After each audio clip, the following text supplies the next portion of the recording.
What's up, everyone? Welcome back to another KO breakdown. I'm your host, the fight analyst Garrett Kerman. With me, as always, is my man Joe Danger himself, Jesse Hobson. What's up, man? How's it going? What's up, dude?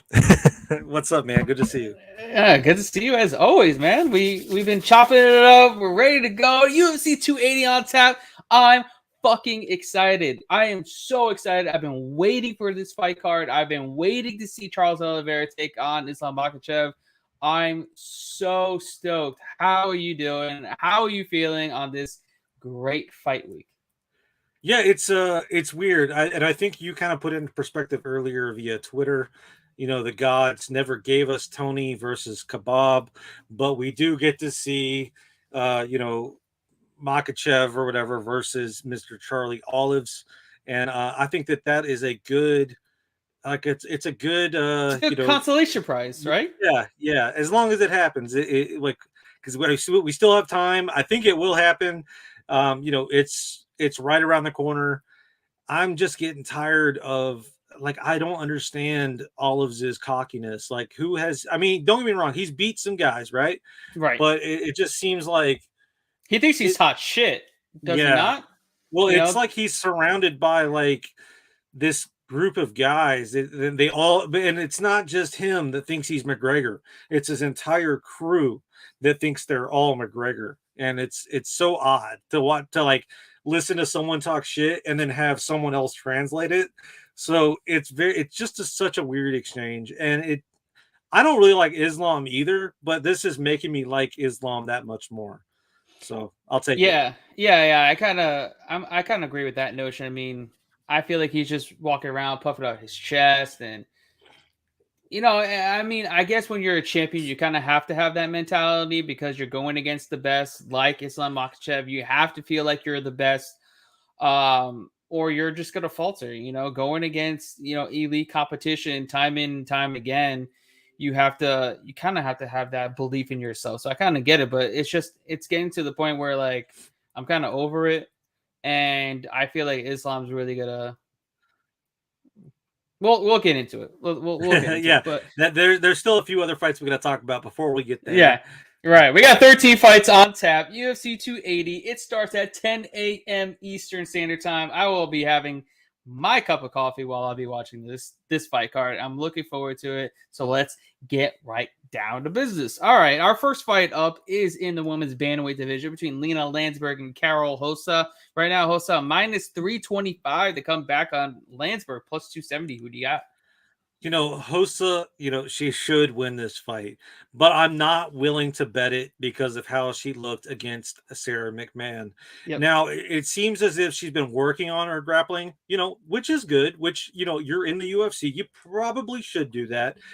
But Hossa's saving grace will be that Lena Landsberg is fucking 40 years old. Well, Sarah McMahon was fucking 40 years old, and I know. look how well that happened. Yeah, but I'm hoping that it actually plays into the fight this time.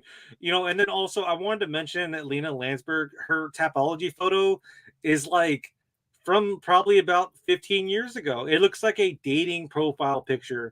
She needs to update that shit, lose, and then retire. I like Carl Hossa via decision.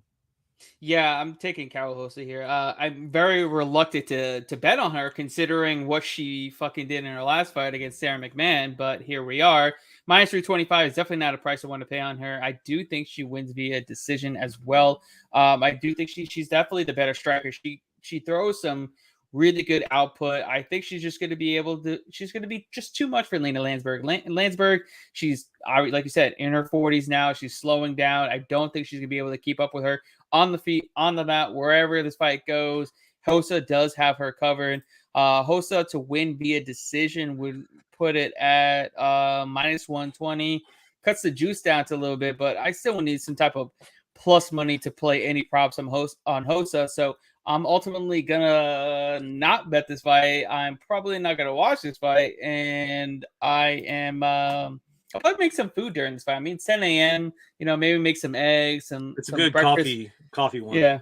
Yeah, make some eggs, some breakfast for the fam, and wait for the next fight, which is a pretty decent fight in the flyweight division between Muhammad Makhachev and Malcolm Gordon. Right now, Makhachev minus 1,150 over Malcolm Gordon, who's plus 750. Also, we gotta say what's up to our man Forrest Daniels. Hello, sir. How are you? Thank you for joining us. As always, we are glad to have you with us, breaking down these fights, putting money into your pocket, and just talking about it. I want you guys to come here, talk with us, to have some conversations with us, and talk about some fights. UFC 280 on tap. We're here. We're here. We're getting it in. All right, moving forward. 125-pound fight. Muhammad Makhachev, Malcolm Gordon. Who do you got? Yeah, before we get into that, Forrest, if you are interested, we just recorded a video for LFA and one on Prime Video. Those will be going live very soon. So if you're interested in those, man, just let me know and we will send you those your way. About back to the fight. I've never been too impressed with Malcolm Gordon and his nickname X, Malcolm X. Like, that's cool. Like, I get it, the significance. Boo. It's super boring, though. Come on, come up with something original, my man. And not to mention, this guy, dude has old man face. How are you 32 years old and look like Cliff Huxtable? Seriously, though, Makhachev is the real deal. I think he rolls here. Probably another submission win, as I think it'll be that much easier to get Gordon to the ground than it was against Charles Johnson. I think Johnson came in like he knew what he was doing as far as like defending the takedown. I do think Makhachev wants to make a statement. He wants to make a statement on this card. He wants to make a statement in Abu Dhabi. He gets the win via submission.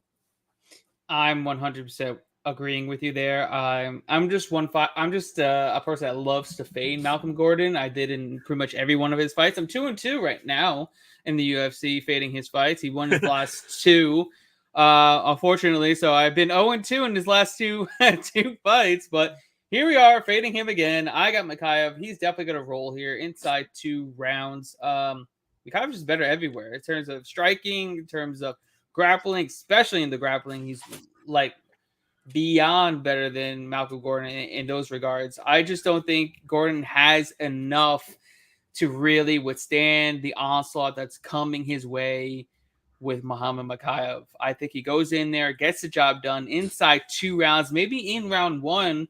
But yeah, he's definitely going to make a statement here. He wants to make a statement. You're talking about a guy that landed the most takedowns in flyweight history in his last fight. This time, he's going in there and maybe gets one of the fastest finishes in flyweight history. Who knows? We'll see. But I got Makhachev getting the job done fairly easily. I think it's round 1 as well. Yeah, I'm thinking the same. All right, next up, we got a fight in the 185-pound division, the middleweight division, between Armen Petrosyan and AJ Dobson. Right now, the line is set at Petrosyan minus 205 to come back on Dobson plus 175. Who do you got? I've never known how to say that guy's name. Like I see it and it doesn't look like it says Petrosyan. Like, so whenever I'm like writing up my notes, I'm like, it just doesn't compute in my head. Like Petrosyan sounds like a condom brand. Why does AJ Dobson look like Jerry Cannonier in his Tapology picture? Like, serious question here. Despite the loss, I was really impressed with Armen Petrosyan in his last go. He has heavy hands and he's always moving. Dobson gets controlled by Malkoun in his last fight for the entire fight. But so while Malkoun and Petrosyan are 2 completely different fighters, I do feel like Dobson should be dealt another loss here. I like Petrosyan via KO. I am going to have to agree with my friend Forrest Daniels here. I think I put a second round as well. I just feel like he's the better fighter all around. And if he needs to wrestle, he will. But I just don't see it getting done like that. He's going to find the KO, and your boy's going to be counting those dollar bills. I'm going on a limb here and going with AJ Dobson. I've not been as impressed with Petrosyan as you have been. I feel like he can get taken down. He can get controlled by Dobson. Dobson's pretty big for the division. He's pretty tall. He's long. I don't think it's going to be an absolute wash on the feet for Petrosyan. I think Dobson's got good fundamentals and he's got some good power. I just think he'll be able to mix it up. Press him against the cage, take him down, wear him out. Petrosian is good, but he has to keep at distance. He's got to utilize his kicks. He's got to utilize, the power that he has, the advantage that he has on the feet. And I just don't think he's been able to do that recently. He's always been in close fights. He always lets his opponents dictate the pace, come forward and pressure him. And Dobson, I think, could possibly come forward, get him in the cage, and just take him down, rinse and repeat, wearing him, and so on and so forth. I don't think it should be a minus 200 favorite. Dobson's a lot better than this line is suggesting, so I'm taking a shot on the dog here. And I don't fault you for that. I do agree that he is a much better fighter than expected, or than I give him credit for anyway. And don't forget, he looks like Jared Cannonier, so at least he has that going for him. Win or lose. That's true. Kelly Thompson is asking, why does this badass of a pay-per-view have to fight start so early? The reason being is because they have a Russian fighter on the main event. This is now going to be a prime time fight for the Russian fans in Russia, and that's mainly the fan base that they're trying to attract here. Because the guys in us here in the States are going to watch regardless of the fact. But over there, they want a prime time. They're there, and then also all the Russian fans, all the Muslims came out there, so they're doing it prime time in Abu Dhabi as well. So that's kind of the reason why they're doing it so early. And it sucks because, you're spending pretty much, if you really want to watch this, your whole day is spent watching these fights. You're not going to be getting off your couch until like 6, 7 o'clock at night from 10 in the morning, because this is an 8 to 9 hour fight card, because you got two title fights that could possibly go 25 minutes. That's 50 minutes just right there. And we got 13 fights in this fight card. And I'm looking forward to breaking down the rest. So let's keep it going. My friend. Assalamu alaikum. Sure. Let's keep it moving. All right. Next fight up in the welterweight division, we have a fight between Abubakar Nurmagomedov and Omar Gatsiev. Right now, Nurmagomedov minus 165. The comeback on Omar Gatsiev plus 140. Who you got? I don't even know how to say. I think so. I think we do. I think we do some. We gotta do some mimosas. A little bit of orange juice, a little bit of champagne, or you can do some screwdrivers, some vodka, and some orange juice. Some. Hey, you know what I like? I really do like an IPA with some orange juice. That's really good too. I'm telling you, man. Sunrise. We get some of these cocktails early in us, and we'll have a really fucked up kind of day. Yeah. Well, if I drink coffee for the entire event, I'll be shaking like I'm on a speed. So the main event's going to be really interesting for me. As you're having heart palpitations. Yeah, for real. For real. I've been there before. Yeah. Some of those main events I don't remember like you guys do. Because, I was in the back of an ambulance. But it is what it is. DC still won. Nurmagomedov? I haven't said that in a long time. He's 4 years older than Godse. And from what I remember, those 4 years will really show. Some of Nurmagomedov, man, I can't. Nurmagomedov. Some of his losses are real head scratchers too. I can only assume the public is betting him because of his name. While Gatsy Omari, he was a can crusher early in his career. He has some decent wins as of late. I'm ultimately just going to side with youth here. And I think he does enough to get his hand raised after 15 minutes. I think Gatsy gets the win via decision. I think the public and, the Russians, they're siding with that last name, and you'll find out that he's not. I mean, he holds the name, but he doesn't hold it as high as his cousins. Yeah, I'm not. I'm not a big fan of Abubakar. I don't think he's. I don't think he's anywhere near as good as his cousins or brothers or whatever he is to Khabib. Omar Gatsiev, I'm not really impressed with him either, but he's coming down from 185. I think he was a little bit undersized there in terms of his strength. And we saw that in the Caio Bahayo fight. He was just kind of getting taken down at will. I expect him to look a little bit better here at I think a more natural weight class of 170 pounds. He's pretty damn big for 170. I think he's like 6'2", if I'm not mistaken. And he's got a good ground game to match Nurmagomedov. And we've seen Nurmagomedov get tapped before via triangle, which was pathetic against a guy that's only a striker. So would I be surprised if Omar Gatsiev goes in there and catches him in a sub? Not really. That's why I'm kind of taking a shot on Omar Gatsiev at plus money, plus 140. I think that's a decent price. Money is coming in on him currently. So if you're looking to take a bet on him, it's probably now or never, pretty much. Like it. All right, moving on. We got a fight in the lightweight division between Lucas Almeida and Zubaira Tukhugov. Right now, Tukhugov minus 165. The comeback on Almeida plus 140. Who do you got? Yeah, see, now that you mentioned the Godsey and the sub, everyone's talking about it in the chat. That was my secret play of the day. Yeah, so Zubaria, you know, he just looks like a prick. So it's he just looks. I'm going to start off with this. My breakdown is going to start off like this. This guy just looks like a prick. He really does, man. I tried to find a picture of him not looking like a prick, and it just doesn't exist. You know, it's really hard to side with him, but I do think he does get. I think he gets it done. If he stays active, he should get the decision win. But if he doesn't, he'll lose. Remember the Duwadu fight?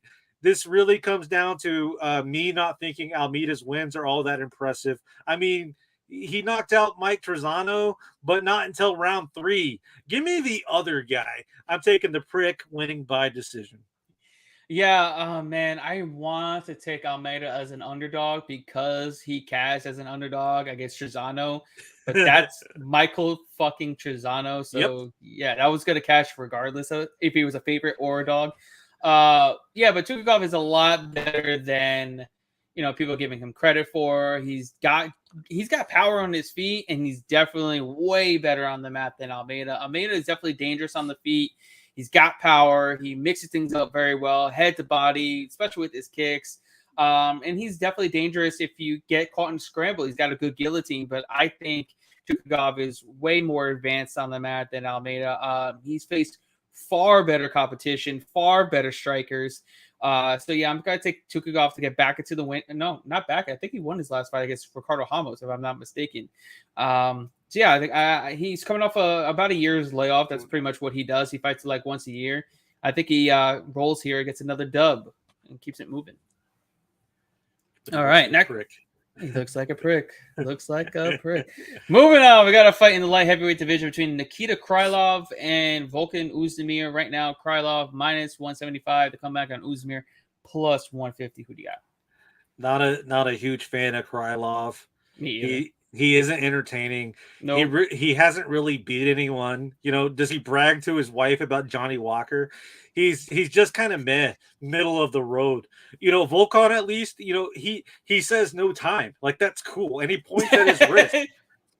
Yeah, I mean, that's so legit. Like, that's like, can you imagine like Kevin Durant saying no time? Like that, like that's just sick, you know. Or he like you know, what's it called? The Dexter, you know, he like kills someone, he's like no time.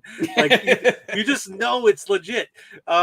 But anyway, back to the fight. You know, he's slowed his step a little bit as of late.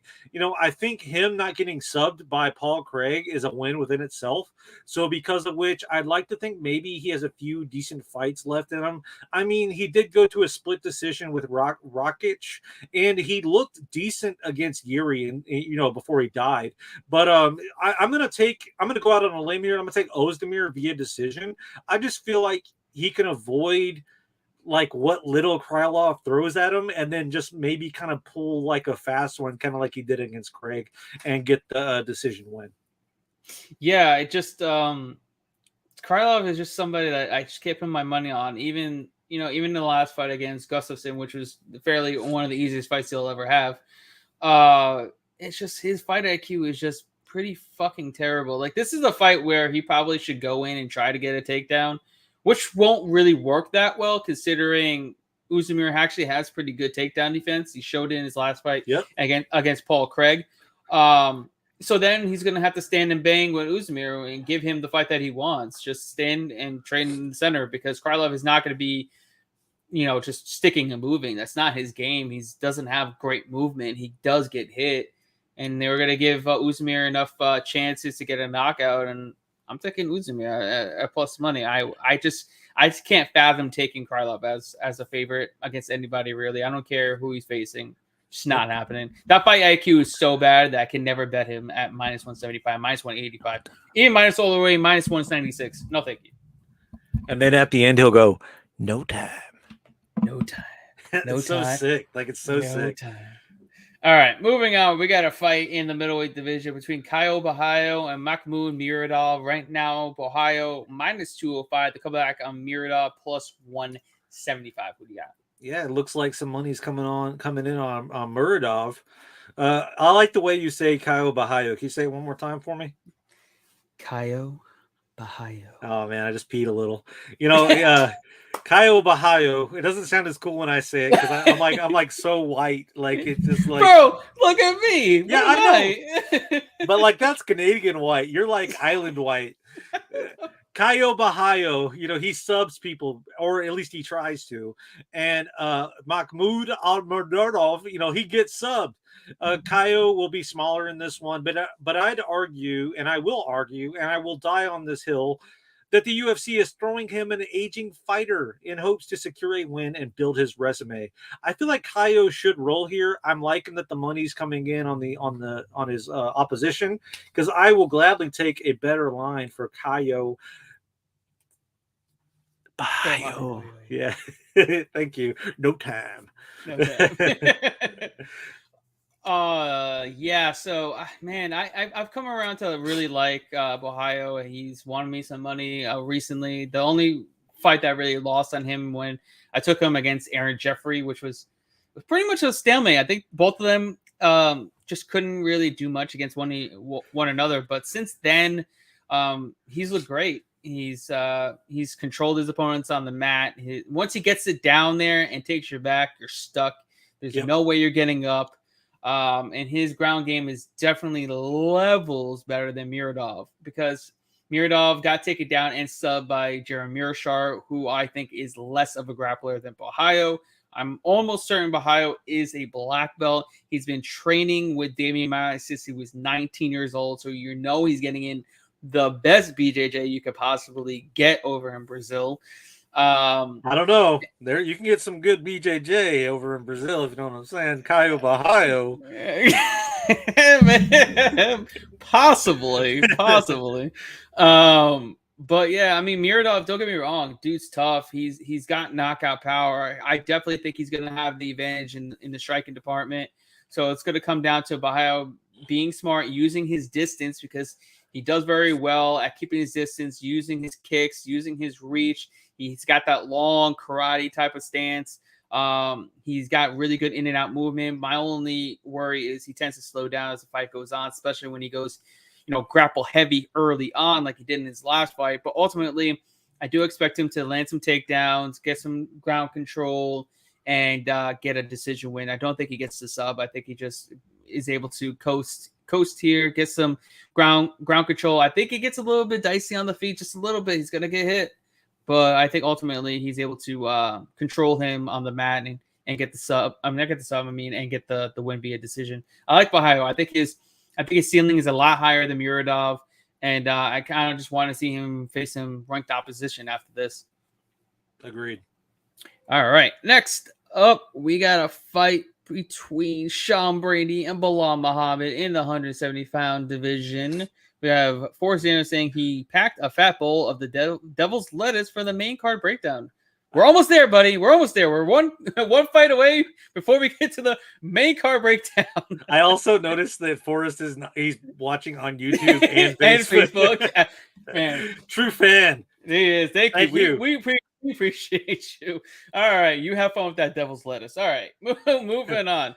Right now, the line minus 140 on Sean Brady, the undefeated 15-0 Sean Brady, and the comeback on Bilal Muhammad. Remember the name Muhammad, plus 120. Who do you got? Praise Allah. Outside of the key mashups, I think that this is probably my favorite fight on the card.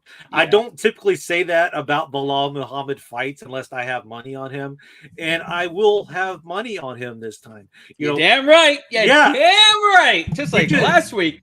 Last week. I mean, the last time he fought against Vicente Luque, we cashed big time on that one. Big boy money.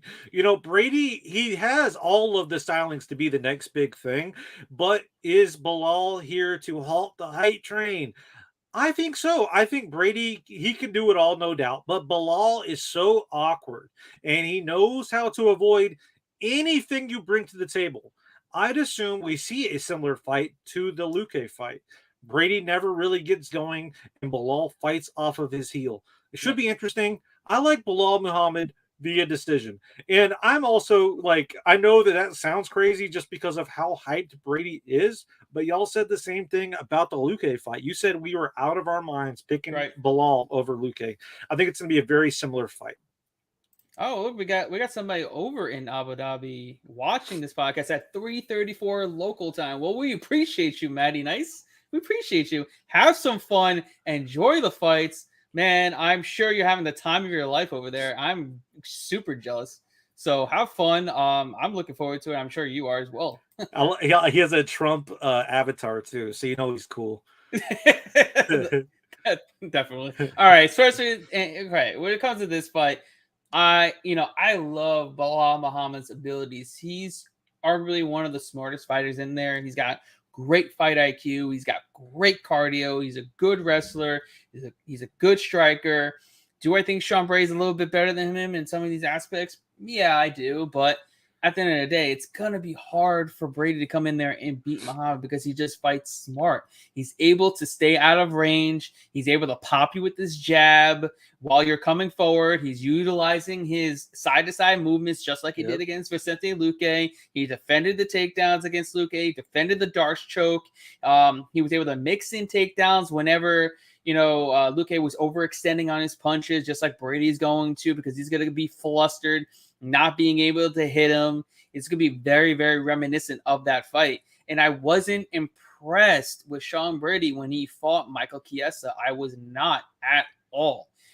So that's what's leaning me towards Bilal. Bilal's on an 8-fight win streak. He's fought and beaten the far better competition that Brady has ever faced. And this is a pretty big step up in competition. Granted, I know Chiesa is ranked, but he's a lightweight. And Chiesa really has only beaten Neil Magny in his run at 170, in his time in 170 pounds. So I'm taking Bilal Muhammad to stop the hype train of Sean Brady, cash in on us for another dog money. And let's keep it trucking because I love cashing bets on Bilal Muhammad at plus money. My comment won't get shown because I'm right. Brady beats Bilal. Okay, let's go back. Okay. We got 4 saying Sean Brady beats Bilal by second round submission. Khabib can't fight for Bilal. I have money on Brady. Let's keep it going. All right, we got it. Yeah, but anyways, as far as this fight goes, also, you're saying that Khabib can't fight for him, right? But Bilal has a 91% takedown defense, and only training with Khabib and all those monsters in Dagestan has only gotten him so much better in those regards. Yeah. I think it's going to be very hard for Brady to impose his will, get the takedown, and just do what he pleases on top like he does everybody else. This is going to be a rude awakening for him. He's coming into hostile territory as well. He's never had to deal with the crowd that he's going to have to deal with as well. So I'm siding with Bilal. I think Bilal's going to rise to the occasion here, and he's going to win for his fans over in Abu Dhabi. I also don't know if it's just me, but Brady seemed kind of like shook a little bit at the presser. Oh, he definitely was. No, absolutely. He, like I said, he's never had to deal with the animosity that he's had to deal with. No one's really come in there and said, fuck Philly, fuck you, and fuck everything that you're about. So now he's got that animosity, like, oh, I fucking hate this guy. And now on top of that, he's got to have to deal with everybody else not liking him too. Because over here, everybody's a Brady fan because he's super exciting. He's a great prospect. He finishes opponents. And he's not really a big shit talker either. But now he's going across the world and he's got to deal with people that don't like him. No one's rooting for him. He's hating the guy he's facing against as well. This is the first time that he's literally got some type of animosity towards his opponent. Like, this is the first time he's got some shit talking. This is the first time that he's actually got some spotlight, in the media. He never had to do the big media days. He didn't have to do the whole press conference. Yeah, limelight. Yeah, he's never had that. And I feel like the pressure is gonna break him. Bilal's been here before. He's been at the main event. He's had all this hype surrounding his fights before. Brady hasn't. So we'll see if he rises to the occasion. But I'm siding with Bilal Muhammad here. Hey, yeah, and also too, like, I don't want anyone to think we don't think Brady is good, because obviously he's good. Right. I mean, he's very good. I mean, he's 15-0 for a reason. He's ranked number 8th in the world in the welterweight division. I mean, arguably he could probably be majority of the top 5, but I just feel like this is a bad matchup. I really do. And also too, like, really it comes down to like almost like a coin flip. It just depends on who shows up and who sticks to the game plan. In that type of mindset, why wouldn't you take the underdog? I think that's what some people might be missing out on as far as what we were saying. Like, it might benefit to take the dog based on just those two aspects alone. And also, where you're getting for Bilal. He fights smart. He stays at range. He doesn't get hit. He doesn't get hurt. He doesn't get subbed. I mean, and he's fought the better competition. There's a lot more question marks surrounding Brady because you're betting on him as a favorite. He hasn't fought great competition. He hasn't fought anybody on the level of Bilal. He hasn't fought in hostile territory. I mean, there's all these question marks surrounding him, where Bilal is just going out there and just has to do his thing and just be on his P's and Q's, where I like, yes, he's got pressure on him, but I feel like there's a lot less pressure than Brady does. Moving on. We talked too much about that. All right, first fight up on the main card, I believe. This is the first fight on the main card, is it not? Yes, first fight on the main card is a fight in the women's flyweight division between Manon Ferro and Caitlin Chookagian. Right now, Ferro minus 205 to come back on Chookagian plus 175. Who do you got? Yes, Forrest, I know he's never lost, but he's faced literally nobody. He's only 4 or 5-0 in the UFC, and his best win is Michael Chiesa, who's a former lightweight. But anyways, and just for the record, I picked Malkoun by decision last week. So anyway, but here's another decision, and here's another underdog that I am picking. Ferro she's decent enough, and she's looked decent enough, but I think that this is a pretty big step up for her. She hasn't really fought anyone like Chookagian, and if Chookagian, I swear I can speak. Chookagian sticks to her typical game plan. This has decision written all over it. The Maya win is a feather in the cap of Ferro, but I imagine that Chookagian yells and kicks at range just like she always does, and then ultimately gets her arm raised after a 15-minute snooze fest.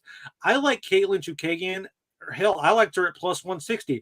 I will gladly take her at plus 175, and then I will also double dip and take her by decision. I like Caitlin Chookagian at decision, and I just feel like she's just going to fight at range. Ferro is looking like the mom from fucking Mean Girls in her little Gucci suit, looking too good for the press. I mean, you got to win, girl. Win, and then you can dress like that. Yeah, man, I like Ferro. I've cashed on her numerous times. Like you said, definitely a step up in competition. I don't think she should be a minus 205 favorite, considering she's beaten nobody. She couldn't even finish Jennifer Maia. So at that point, going in, this fight is going the distance, right? Yep. So at that point, do you think she's minus 205 going the distance? Do you think she's going to win all 3 rounds like handily? I don't. I think it's going to be a competitive fight. I feel like it should be back and forth.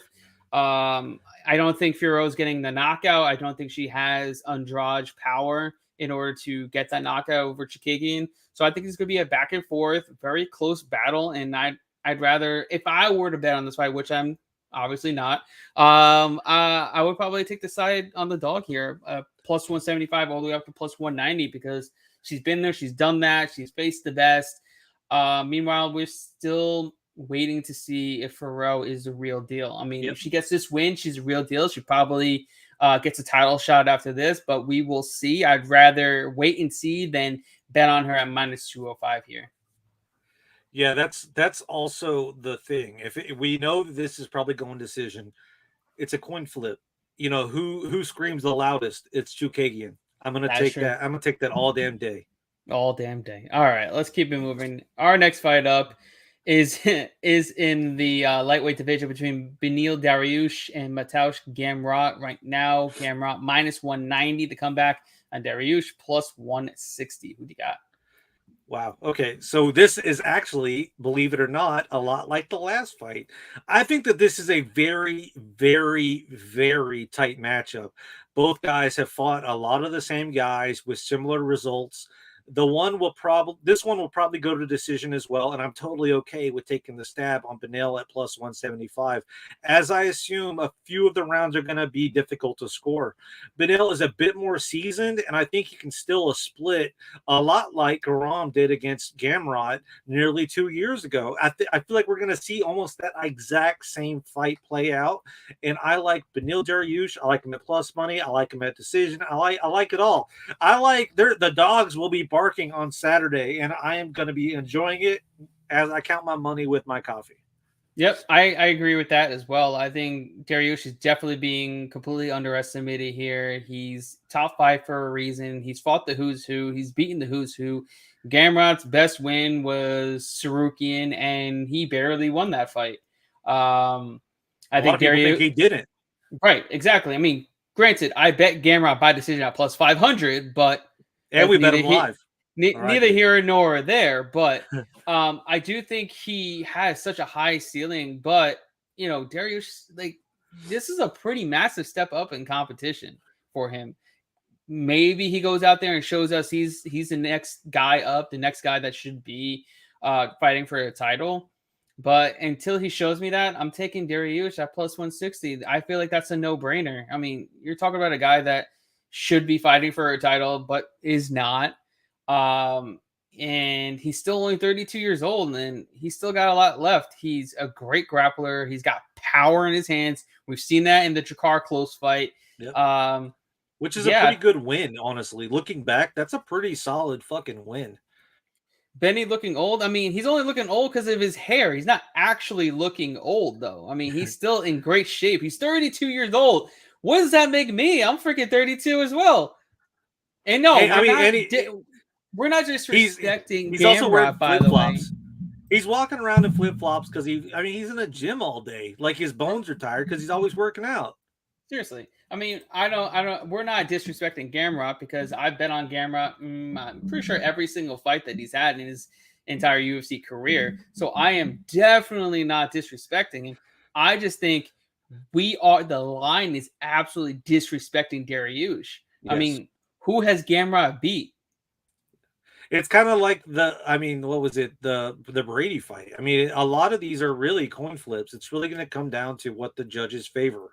Right. I mean, I just don't see how you don't take plus money, almost plus 200 on a guy that's been there, done that, in the top 5, fought elite competition, beat elite competition, been here forever, and then you were going to give a guy that's beaten Sarukian by split decision that was close, that he arguably lost in a fight where they were just wrestle fucking each other. They were just scrambling on the mat.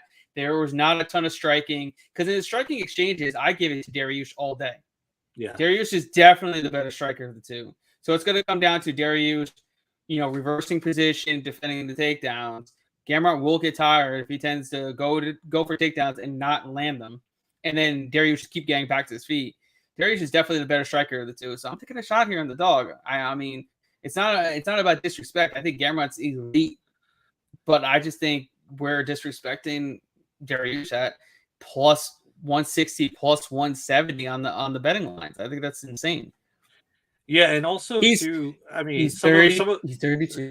He's 32, not 33. 32. Some of his wins, they fought some of the same guys. Dariush looked more impressive against those guys. Yeah. So, I mean, there's an argument to be had there, too. He should be fighting for a belt, and he's fighting a step down in competition to kind of prove his worth. So, I don't know. Makes sense to me to bet the underdog here just based on that alone. Yeah, I mean, it's just, this is one of those fights where you bet the underdog in the spot because he's been there, he's done that, he's got the experience. Yes, you have the up and coming prospect that's looking hungry, looking the best he's ever, but could it How be old is Gamrot?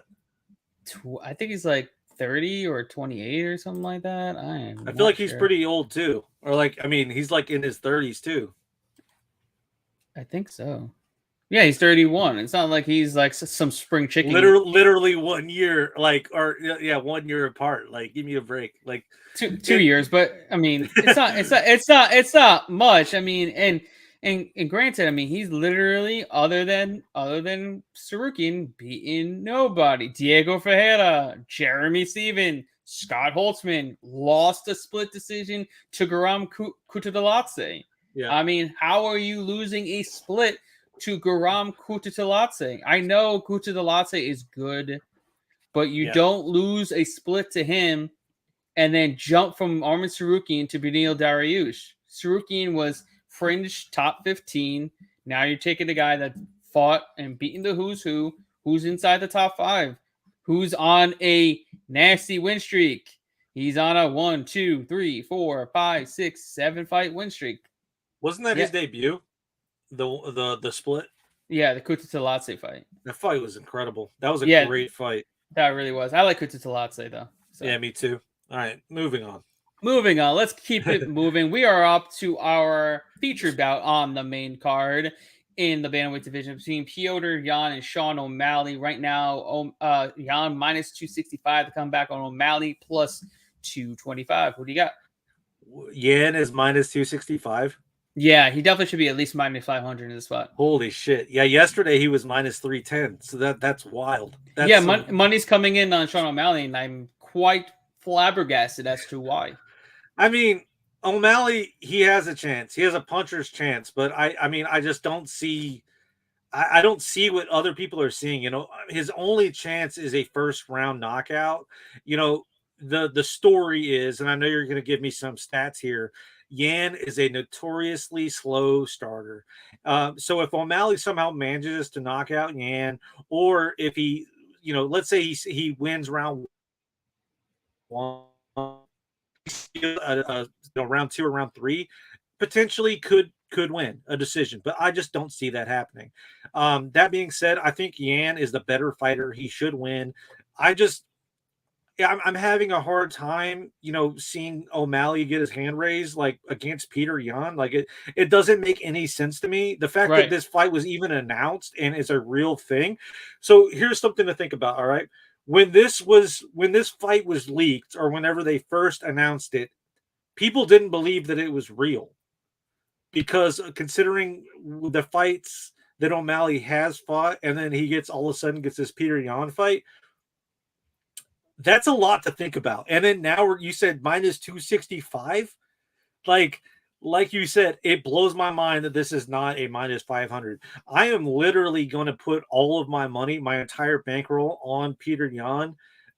If it gets crazier, like minus 265 is nutso.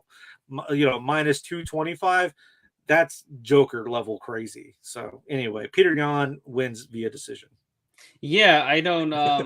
I'm not understanding this whole matchup to begin with. I guess Petr Yan just wants an easy dub, easy paycheck. That's why he's going in here and taking on the Sean O'Malley character over here. I just don't know what O'Malley's going to do, in the sense he's gonna throw flying shit. He's gonna throw spinning shit. But what happens when you miss? You get countered, especially against an elite counter striker in Petr Yan. And the whole, slow starter narrative. Yep. Well, if we want to get into some statistics here, because this blew my mind. Because I like to look into these things. The reason why this man is a quote unquote slow starter is because he's fighting 5-round fucking fights, people. 5-round fights. What do you have to do to win 5-round fights? Pace yourself. fucking pace yourself. You have to fight 25 minutes against another human being to the death, and you have to not gas out. Do you know how hard it is to not gas out in 5 minutes, let alone 25 minutes? That's why he's a slow starter, as they say. But in 3-round fights, let's just look at the statistics here. Yan is throwing, on average, 48.5 strikes, landing 48% of those strikes, and throwing 10.29 strikes per minute in the first round. So the whole narrative about this man being a slow starter is fucking bullshit. And that's the only thing that people are hanging their hats on, betting on O'Malley. But what about O'Malley? He doesn't have the volume either. Yes, he has a volume against human punching bags, but against the only 2 fighters that he's fought, he had low volume. Why? Because they're pressuring him. He's not good when he's the one getting pressured backwards. He's not the one. He's not as good throwing volume when he has to be on his toes and on his heels the entire fight. And that's what Yan does. He comes forward. He's pressuring you straight back. He's going to mix it up from the legs to the body to the head, mixing some takedowns. This is the biggest step up in competition that I've actually ever seen. I mean, he's going from Pedro Munoz, who wasn't ranked, I don't believe at the time, and losing round 1 to Pedro Munoz, who was just calf kicking him for 5 minutes. He lost that round on every scorecard and only threw 26 strikes, might I add. And he was then just getting started, man. He was just getting started. Just getting started. And then the other fight that only matters, he gets finished in round 1 by Chito Vera. There's only 2 fights that we should even care about, because just throw the rest out of there, because they were all bums that he's faced. None of those guys are in the UFC anymore. There's only 2 guys that he's faced that are still in the UFC. He got waxed by one, and he eye poked the other one that he was losing a fight to. So here we are. He's going up against the number 1 fighter in the division, and we're gonna bet him when he's not proving shit to us because he's an underdog, and then Yan is a slow starter. Good luck. Have fun. I'll be cashing in on Piotr Yan while everybody's just, thinking about what O'Malley's going to be in the future and this and that. I really don't care. He's not on Yan's level. He won't be right now, maybe in a few years, possibly, but not right now. He's nowhere near the level that Yan is. And they're saying the height, the reach, the this, the that. But what about the Corey Sandhagen fight, who is a far better version of O'Malley? Yeah. And he was able to land 55% of his strikes against him. He landed almost 200 strikes against Corey Sandhagen. And you're trying to tell me he can't land the same amount against Sean O'Malley? Why? So I'm taking Piotr Yan in this fight.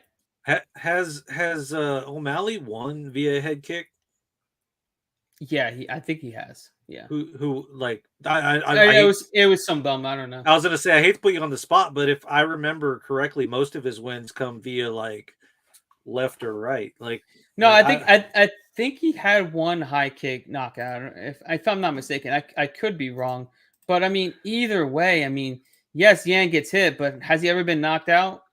Yeah, I don't even think he's been hurt. Like, I mean, the closest he's been hurt was against Aldo. He went to war with Jose Aldo fucking not just to war. This man was standing in the fucking phone booth with Jose Aldo and fighting tooth and nail.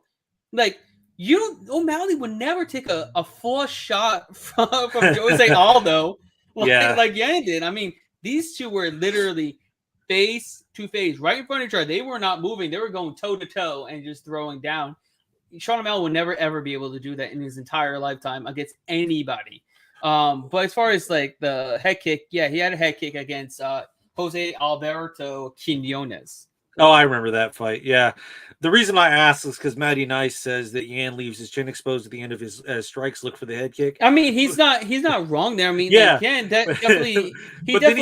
Come on. But then he follows up with Yan by decision, and I'm like, okay, well, thanks for pointing it out, but yeah, I think you're on the same page as us. Like, I think that your boy O'Malley, I think he's interesting, but there's just levels to this. Yes. Yan's gonna show that there's levels to this. I mean, and what I really want to see, I want to see Yan mix it up. I want to see Yan take him down because we Yeah. have yet to see anybody even attempt to take down against him. So it'd be interesting to see someone actually attempt to take down against O'Malley. So we'll see how that goes. And Forrest is asking, what's the odds on this right now? -265. Yeah, -265 on Yan and +225 on O'Malley. And money's still coming in on O'Malley, and it's, like I said, quite flabbergasted. But let's keep it moving.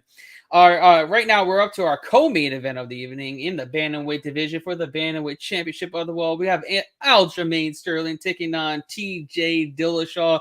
Right now, Sterling -175 to come back on Dillashaw +150. Who do you got? Yeah. That was fun. It's no secret how much I dislike Sterling, and but this fight right here, this is his fight to lose. Dillashaw is old. He's aging. He's no longer on the roids. We don't have the Dilla snake anymore. Ultimately, I think TJ can withstand the barrage of takedowns. Excuse me. A miscompute, a glitch in the matrix. I don't think TJ can withstand the barrage of takedowns that will be coming his way. When Aljo isn't wrestling, I'd be willing to bet he point fights at range. Don't get me wrong, I think TJ will have moments, but they'll be few and far between. And ultimately, I feel like Sterling will win via decision. I think it'll be clear-cut, unanimous decision. I don't think TJ Dillashaw is... I just don't think he's like at that level anymore. I think the TJ that we all know and love, I think that we saw him, his last appearance was in that Corey Sandhagen fight. If we ever got that fight again, which I would love to see that again, I think it goes down a completely different way. And Aljo wins via decision here. Yeah, definitely on Aljamain Sterling. I'm not seeing the love for TJ Dillashaw. He looked bad in his first fight back off the PEDs. He's now over a year layoff due to having reconstructive PCL and meniscus surgery at age 36 years old. And he's stepping up against the best fighter in the division after his surgery in his first fight back. Sterling is definitely in the best shape of his life. Sterling is in his prime. Sterling has the cardio to go 25 minutes. Sterling looked great against Yan. Sterling looked a lot better on the feet than the first fight. He was actually competitive against Yan. Yan wasn't just washing him on the feet. He was very competitive. He's long. He's lanky. He uses those limbs very well. He's got a good high kick, good jab. And I feel Dillashaw is going to have some trouble with that range. And when he finally gets in range, Sterling's definitely going to mix it up with the takedowns. And you have Dillashaw thinking he's going to go in there and try to beat Sterling in his own game. That's just a bad recipe for disaster because you're giving Sterling the chance to sweep you, get your back. And when he gets your back, you're stuck there forever. He's not getting off. He's got one of the best back take in the entire division. And I'm rolling with Sterling here. I'm fairly confident in his ability to get the job done. And I just don't see how people could go and bet. I know he's a dog, and I get it. And people don't like Sterling, and they think he's a fake champion and think he's not that good. But he's really damn good. I'm sorry, guys, but he's really fucking good. He's in his prime right now, where Dillashaw is way out of his prime. And I'm expecting a dominant decision from Sterling and showing that why he is the best bantamweight in the division right now. He's like one of the only fighters that got like a lot better with the belt. Like he didn't really deserve the belt when he got it, right? But he transformed after that. It was crazy. Yeah. He got the surgery, and maybe the surgery is what like helped him, get over that hump, because maybe that was what was kind of hindering him in that first fight, because he was a brand new fighter in that second fight. He was in better shape than he's ever been. He looked crisper on the feet. His wrestling was phenomenal. And you're talking about a guy that attempted almost 40 takedowns in his last two fights. And you're talking about Dillashaw off a reconstructive PCL and meniscus has to defend 20 takedowns in 25 minutes. Good fucking luck. Especially on top of it, Dillashaw hasn't had to defend a takedown in years. We're talking 4 to 5 years. He has not had to defend one single takedown. And here we are. He's going to have to defend 20 probably, if not more, throughout this course of this fight. So we'll see how it goes. Yeah, it kind of reminds me of that movie Rookie of the Year, when the guy gets like he plays baseball, he gets like surgery on his arm, or gets a cast, and then by the end of the movie he joins the Yankees or the Rangers or something, and he can pitch really fast. Also, mentioning the leg, I believe it was after round 1 or round 2, TJ Dillashaw hurt his leg whenever he was fighting Corey Sandhagen. Yeah, it was the first round. Yeah, so I feel like something like that is going to happen here again. He's breaking, bro. Like, we're talking about a guy that had 3 to 4 surgeries in the last 3 to 4 years. He had both surgeries on his shoulders and now reconstructive surgery on his PCL and meniscus. He kind of looked odd too, like at the presser. Like, you know how like sometimes whenever people, like women, wear like those button down blouses and their like chests are like really like muscular. He had like an old woman chest, which, I mean, I'm a big boy, I know I could talk about chests all damn day, but for a guy like TJ Dillashaw to like have one of those like weird inverted like old women chest, it's strange to see. So on that note, live. We're going live. We're finally up to the main event that everybody's been waiting for. That's what I've been waiting for. I'm super stoked for this fight. Up next, lightweight title on the line between Charles Oliveira and Islam Makhachev. Right now, Makhachev minus 175 all the way up to minus 245 at some places. And the comeback on Charles plus 140 all the way up to plus 185. Who do you got? Yeah, it's kind of, I mean, I get it. Like, I'm surprised to see these odds like where they are or where they were earlier in the week. Oliveira hasn't really beat anyone like Islam during his rise at the top. And I do think he is a solid fighter, but Islam is the kryptonite to the olive man. I'd assume Islam, wants to make a statement. And so because of which, I'm going to assume that Islam wrestles his heart out and eventually wins via ground and pound. Again, I like both fighters, but there is no way Islam is winning this. Islam is losing this. And praise Allah. Islam Makhachev via KO. Yeah, obviously everybody knows where I reside in terms You've been saying it for years. I've been saying it since the day Charles Oliveira got the belt. Islam is the one to beat him. I've said it and I'm saying it again. This is a terrible stylistic matchup for Oliveira. I think Oliveira is a great fighter, and he mops the floor of probably every single other fighter in the division, not named Islam Makhachev. I think that's going to be his kryptonite. We've seen Oliveira have bad takedown defense. He doesn't have great takedown defense. And the thing is, with Makhachev, he's got decent stand-up. It's not like he can't stand and strike. So, Oliveira's going to be worried about takedowns here, worried about takedowns there. Islam's going to do what he wants to do. I mean, like, Oliveira's, all he's worried about is, defending takedowns. That's all he's been doing throughout camp, is worrying about defending takedowns. Don't worry. He won't ever be able to defend the takedowns, but he's going to be thinking about it the entire time, where it's going to open up Makhachev's striking. He's going to be able to show some of his striking abilities. He's actually very good at defense. No one hits him.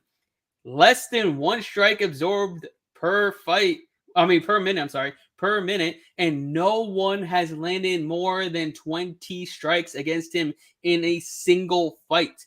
No one. That's unheard of. This guy's on a 10-fight win streak. I know people are saying he's the Wish version of Khabib, but honestly, I think it's the better version of Khabib. Why? Because he has striking abilities. He's way more technical. He's more efficient than Khabib will ever be. And then now he's going against a guy that has bad takedown defense, against a guy that hasn't had to defend a takedown in years. He hasn't had to defend a takedown since Kevin Lee back in 2018. And Lee went 2 for 3 on takedowns. I don't think miraculously he's going to be this great D1 wrestler that's going to be able to defend takedowns from someone like Islam Makhachev, who takes down anybody and everybody, whoever he faces, any which way possible. Yes, I know Charles' resume is more impressive. I get it. He's only more impressive in his last 3 fights. Take away his last 3 fights, their resume is fucking identical. They both fought bums on their rise to stardom. Both of them. And get this, if Khabib was a champion, Charles Oliveira wouldn't have gotten the title shot. Yeah, that's true. He wouldn't have gotten the title shot because I guarantee you either Justin Gaethje or Dustin Poirier or Michael Chandler, one of those guys would have gotten the title shot to face Khabib over Charles Oliveira. It's just that's the way it was going to happen. But since Khabib retired, they threw Oliveira against Chandler, and Chandler almost waxed his ass in round 1. Granted, I know he came back and he won, yada, yada, yada. He's fought through adversity. He's gotten better. He is legit. I just think this is a terrible matchup for him. And like I said, I will bet Oliveira against literally anybody else in this division except for Islam. I think this is just a bad stylistic matchup. I think Makhachev can compete with him on the feet, and we know damn well that wrestling and the top pressure and the top control of Makhachev will stifle any type of attacks from submissions off his back from Oliveira. We've seen it in the past, and we know that Makhachev has got great cardio. He's not Kevin Lee, where Kevin Lee gasses out after 5 minutes of wrestling. So he could do this for fucking two 25-minute fights. 25-minute fights. So I'm not even worried about that. I think he's going to stifle any type of attacks off the back.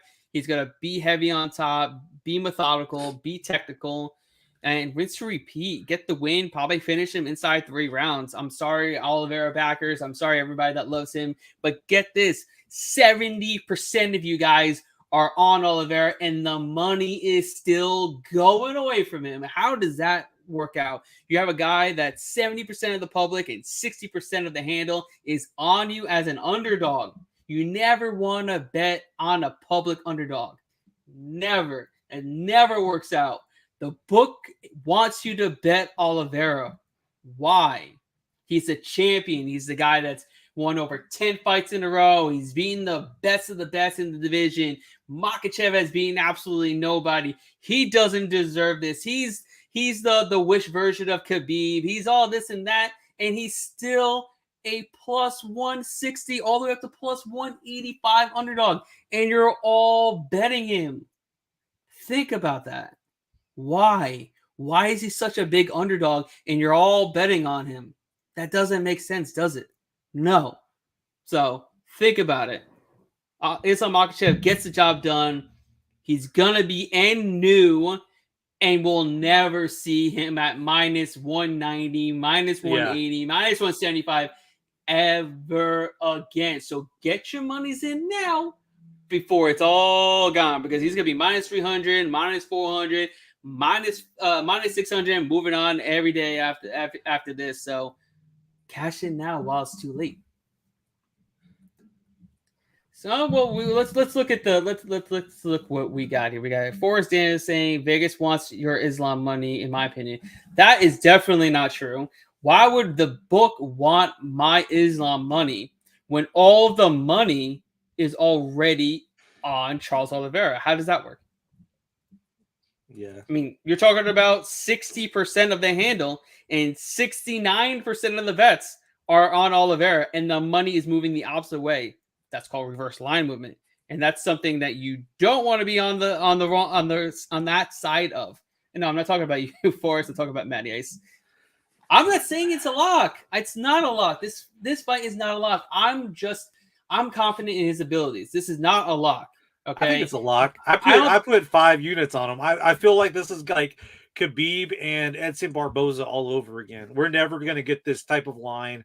I mean, even if, let's say, he loses a decision, we're never going to see this line again on this guy. It'll be minus 500, minus 600 after this.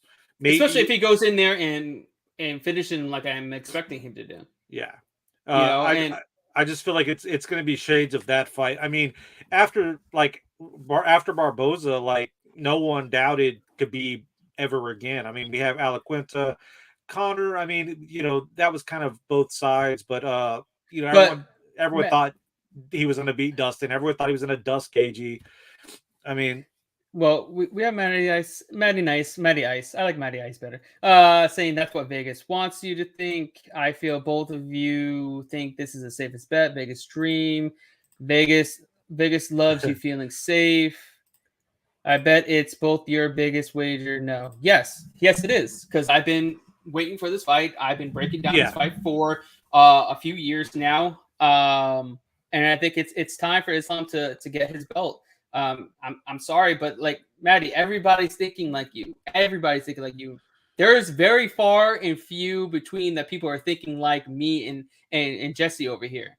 There is 70% of the people are thinking just like you. There's more people that like Oliveira than they do Islam. Let's be real. Yes, Islam's got a ton of Russian fan base and all that, but everyone in the US wants Oliveira. Everyone in Brazil wants Oliveira. Everybody like in South and Central America wants Oliveira. Everybody in Northern America wants Oliveira. Everybody wants Oliveira to win. And everybody's betting him. They're like, fuck, shit. Little risk for a lot reward at plus 160 all the way up to probably plus 200. That's what everybody's thinking is. I can bet a little to win a lot on Charles Oliveira. And he's the champion. Look what he's done. Look who he's beaten. Islam's beaten nobody. But the line is going the opposite way. If the money was going the right way, Charles would be the favorite. Given the bets and the handle, Oliveira should be the favorite here. At least a minus 140, minus 160 favorite. And look at him. He's almost a 2-1 dog. It's weird, don't you think? And if Vegas really wants me to place bets on Islam, that doesn't make sense. If 70% of the public, if like 7 times the people are on Oliveira at plus money, why would they want me to bet Islam? They want you to keep betting Oliveira, so once Islam hits, they rake in all that money on the Oliveira bettors. He also asked do we think it's the safest bet. I wouldn't say it's exactly the safest bet. I just do think that it's going to be like one of those bets we look back on and it's like, holy shit, I can't believe we actually got that line. I feel like the safer bet is Peter Yan and maybe even Aljo Sterling. Yeah, I agree with that. I think they got much more favorable matchups, but I'm at a point where all my eggs are in this basket, the Islam basket, and I'm going to stay true to my word. I'm going to go down on my shield if Islam goes out there and gets starched. Would I be surprised? No, because Oliveira is a great competitor. I mean, he like I said, he's the 1B to my thinking is the 1A of Islam because, like I said, Oliveira beats every single other person in this division not named Islam. I think just the bad stylistic matchup. If Islam wasn't like, I would bet a shit ton on Khabib over Oliveira as well. I mean, it's just the styles make the matchups where I think Islam style beats BJJ all day, and which is true. Makhachev's never been submitted. He has got great grapplers, great jiu-jitsu guys in his camp, and he's come on, he's ready for a guy that's just going to throw up triangles and guillotines and arm bars off his back and try to transition. He's got one of the best top control that you will ever see. Definitely the best in the lightweight division next to his partner, Khabib. So we'll see what happens. Well, and also, too, we kind of mentioned it with the Bilal fight.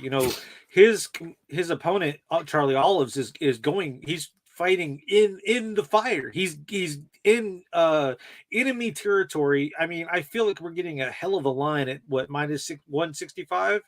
Yeah, or I think that's what I got.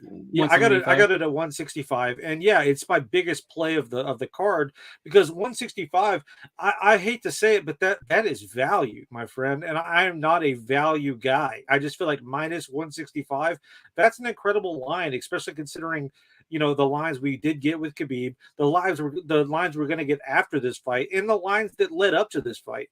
I know Garrett has been about Islam, prior to this, but even when this fight was announced, The line was not that, my friend. So minus 165, yeah, give me that all damn day. Give me minus 175. Even that's fine. If y'all missed out on minus 165, I feel like you're going to get value because the guy wants to win. He wants to prove to Khabib that he could be Khabib Jr. So he doesn't want to lose. And I mean, I know Charlie Olives doesn't want to lose either, but he has a little bit more to lose, I would say. Yeah, I agree. I know we're getting a little crazy in here, going back and forth with this fight. I appreciate you, Maddie, for chiming in and saying what. Please come back. I enjoy. Yeah, I enjoy I like comments. this. Yeah, please. This is awesome. Thank you, Forrest, for chiming into. One of us is gonna win. Either Islam's gonna win and make us look good, or Charles is gonna win and make Forrest and Maddie look even better than us. So that's what happens. I'm not 100% on bets. I'm never gonna be 100% on bets. That's just the name of the game. It's gambling, folks. I'm 100%. Oh yeah, you hundred, hundo. Oh yeah, but anyways, guys, that's our breakdown. UFC 280 on tap, Saturday morning, 10 a.m. Eastern Standard Time. I'm so happy this fight is finally here. I'm so excited to be here breaking down the fights with you guys. I'm just so excited for this fight card and just a few days away. So before we go, I need you guys to head over to Playmaker and follow them on all social platforms. Follow and then subscribe to their YouTube channel as well. Go over to PrizePicks, head over there. Great player projections. It's fun. It's easy. It's just more or less on some player projections, especially with MMA. I love the takedown props that they have there. Super easy this week, guys. Head over there. Use promo code props live for 100% deposit up to $100. And we'll see you guys next week for some more breakdowns and putting some more money into your pockets. We're out of here. Thank you all for being here with us, and see you guys next time. Later, haters.